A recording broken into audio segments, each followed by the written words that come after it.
ദൈവനാമം മഹത്വപ്പെടുമാറാകട്ടെ. ഉൽപ്പത്തി പുസ്തകം 4-ാം അധ്യായം 1 മുതൽ 8 വരെയുള്ള വചനങ്ങൾ. അനന്തരം മനുഷ്യൻ തൻ്റെ ഭാര്യയായ ഹൗവയെ പരിഗ്രഹിച്ചു. അവൾ ഗർഭം ധരിച്ച് കായീനെ പ്രസവിച്ചു. യഹോവയാൽ എനിക്ക് ഒരു പുരുഷപ്രജ ലഭിച്ചു എന്ന് പറഞ്ഞു.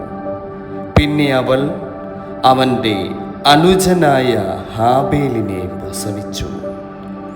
ഹാബേൽ ആട്ടിടയനും കായീൻ കൃഷിക്കാരനും ആയിരുന്നു. കുറെ കാലം കഴിഞ്ഞിട്ട് കായീൻ നിലത്തെ അനുഭവത്തിൽ നിന്നും യഹോവയ്ക്ക് ഒരു വഴിപാട് കൊണ്ടുവന്നു. ഹാബേലും ആട്ടിൻകൂട്ടത്തിലെ കടിഞ്ഞൂലിൽ നിന്ന്, അവയുടെ മേധസ്സിൽ നിന്ന് തന്നെ ഒരു വഴിപാട് കൊണ്ടുവന്നു.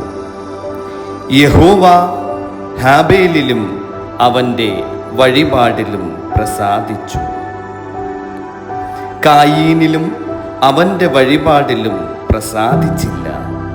കായീന് ഏറ്റവും കോപമുണ്ടായി. അവൻ്റെ മുഖം വാടി. എന്നാറെ യഹോവ കായീനോട്, നീ കോപിക്കുന്നത് എന്തിന്?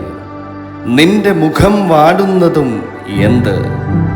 നീ നന്മ ചെയ്യുന്നു എങ്കിൽ പ്രസാദമുണ്ടാകുകയില്ലയോ? നീ തിന്മ ചെയ്യുന്നില്ലെങ്കിലോ പാപം വാതിൽക്കൽ കിടക്കുന്നു, അതിൻ്റെ ആഗ്രഹം നിങ്കലേക്കാകുന്നു.